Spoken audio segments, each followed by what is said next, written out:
Hey there, landscape designer. I'm Charlene Gray. Welcome to Landscape Elevation, where I talk about all things landscape design, geared toward those of you who are landscape design entrepreneurs. Whether you're just getting started in your side hustle or you've been in business for years, I hope the things I talk about will resonate with you and are helpful on your journey as a landscape designer. Today, I'm starting something a little different. I'm going to introduce to you how I use CAD as part of my landscape design process. So the CAD software I use is called Vectorworks Landmark, and in a minute I'll show you how I use it to create a scaled base map from a survey and architectural document imports. So before I jump in, I'd like to address the fact that you may have heard me talk about hand drafting and how much I love it. And if you haven't heard me say that before, well, I just said it. I will never stop hand drafting. I fully commit to hand drafting when it comes to time to actually design. But in addition to my hand drafting, I recognize the efficiency that a software program can offer as a tool. So I do use the Vectorworks Landmark to outsource some of the process. And the reason I outsource some of my design process to this digital software comes down to the efficiency and the time savings. So on the front end, I can set up a property's scaled base map and contour lines and building footprint based on a survey and architectural drawings without me having to redraw or duplicate anything that any other professional has created digitally, having to do that by hand. So it saves me a ton of time. And suddenly I have a map that I can actually design by hand on top of that isn't all full of information that I don't need. So later on, I come back into Vectorworks after my design is finalized, and that's when I input my design, and then the process of tweaking my design and making small edits to my design is much more efficient than having to redraw the edited bits by hand. Because sometimes those edited bits turn into, affecting everything around it. And so it turns into this domino effect where a lot of, it's way more efficient on the computer than it is me doing it by hand. Okay, so here we go. Let's dive into this Vectorworks and I'll show you how I get started. Okay, so here I am in my Vectorworks document. So it's a brand new document, and the first thing I'm going to do is import the survey. So I have the survey from a surveyor, and it's a DWG file, which is a .dwg. DWG stands for drawing file, and it's typically created from an AutoCAD program. So first thing I'm going to do is pull that into my blank Vectorworks document. So this is what comes in as the survey. So as you can see, I don't know how it looked on the surveyor's computer, but this is super congested, not just the whole page, but specifically around the house where I'll be designing. There's a lot of text and arrows and the coloring is not really my thing. So what I want to do, and what's great about these DWG files, is I can edit these. So if I wanted to click on anything here, I can delete it. And I can also come over here to the classes area in the navigation palette, and I can see how the file is organized. So for example, the contours. So CTR stands for contour. If I turn off that visibility, I see that all the contour lines go away. Turn it back on. I can see so my house and my shed and all the buildings were in this lines class. So I kind of need to keep that on for now. The trees, on and off. So I can turn off entire classes, and I can come in here and just select and delete things that I don't want there, things that I like. These, for example, these are these trees that I'm deleting. I know that they don't exist anymore. So my goal here is to take the survey with all of this information, which I have on, separately as a PDF with all of the information that I won't change. But for my purposes, I need to make a base map. So I need basically this, but I need it cleaned up. So that's what I'm here to do. So before I go any further, the first thing I want to do when I import any document is I want to scale it. I want to make sure that the size, I've defined the size document I need to fit on the size paper that I will print. So I print on a 24 by 36. So you can see this gray outline here with the dotted line. That's the sheet size. And so if I were to print this, it might come out this size, but it might not. So sometimes when you import files, the scale, the size of the drawing changes. So you just want to make sure that your scale is all equal to what you're working with. So the first thing I'm going to do is scale this to a scale that I need it to be. So that's going to be 40 feet. Okay, so not much changed, same size. What is their scale? Their scale is 1 inch equals 40 feet. So I'm going to change my scale to match that. There. And it actually fits my drawing sheet a bit better. Okay, so I'm at 1 inch equals 40, and I can change that later. But for now, I'll keep it what it is. So I'm going to go through here and delete things or turn off classes that I know that I don't need. And I'm also going to change some of these fills. I'm going to fix the line weights that are really thick. I don't need them that thick. So for instance, this candy cane stripe, I don't need that to be a candy cane stripe. I'm going to make that a none. I don't need it to say house. I don't need it to say garage. There is something under there. So I'm going to delete that.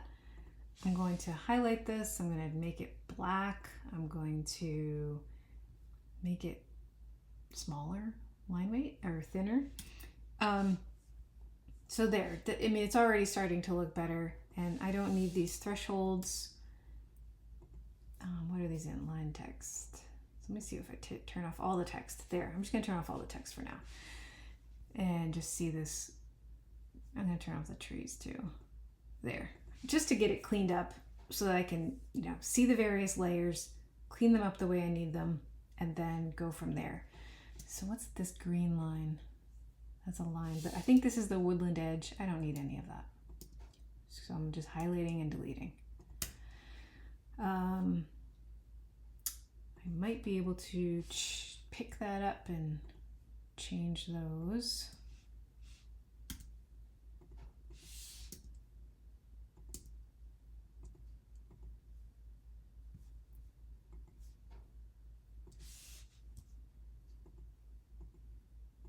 Okay, that's a little better. I'm going to delete some of this. Okay, so I could go further, but I'll spare you. So let's see, I want to turn off a lot of this stuff. So if I click on any of these, I can see it's in the class frame text. So I'm going to turn off the frame text and the frame. Okay, there. Starting to come a little better. These lines are driving me crazy. They're just a little too thick. So there, it's a little better.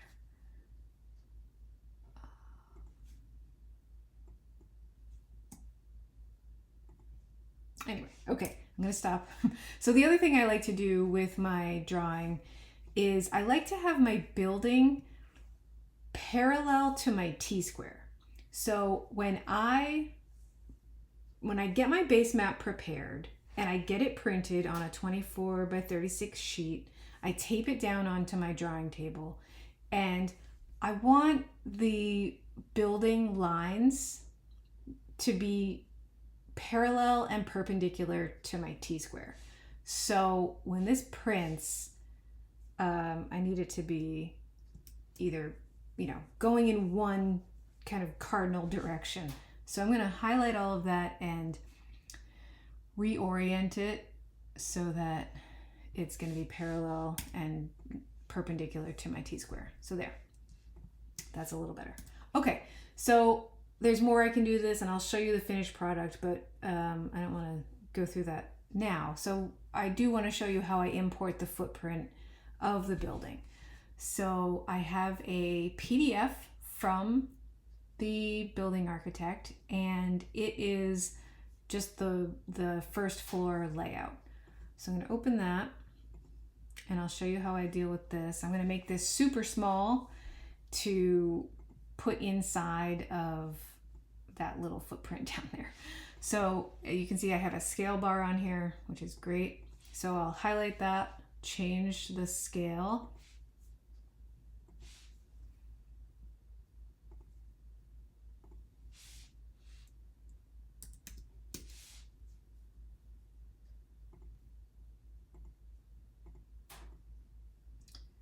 And now I have this super teeny tiny floor plan that you can see needs some help of its own. It still has dimensions pulled from edges of the exterior, which I do need to clean up, and I would clean that up here, but I won't go through that now. I'm just going to show you how I move it into place.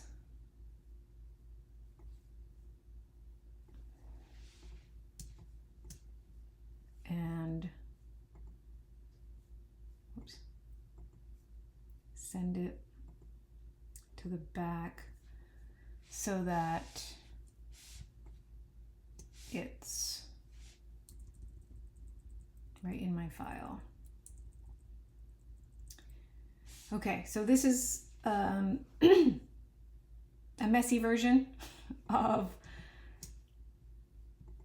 how I start to make my base map, and then I'll show you the finished product in just a second. So I'll also show you how the survey is of course of the whole property, and for this time being, I'm not designing the whole property. I'm designing just this area around the house.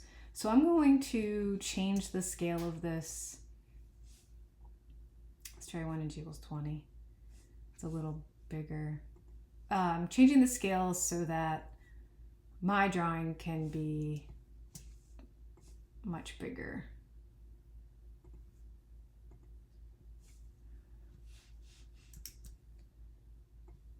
When I print it. That's too big. That's better. So you can see the gray outline again. So that's the sheet I'll be printing on. And I'm gonna say for now, that's fine. That's all I need right now for concepts to get moving forward. And of course I can change the scale as I go on. So this is how I would get started. Let me show you what I have for a finished product. So this was my finished base map. So you can see I have the footprint of the building. I have trees that aren't as, I guess, eye-catching as the trees on the survey were. So I just changed the symbols. I updated I cropped that PDF of the footprint of the house so that I can still read it, but I don't have all of those dimensions pulled. I kept the contour lines, but I don't have the, they're a different color and they're just easier on my eyes. So from this, I would create a PDF. Hold on, let's find this. So open in PDF. So this would basically, this one sheet would be what I print to work from on my drafting table. All right, so that's it. That's how I get started with using Vectorworks and creating my own base map.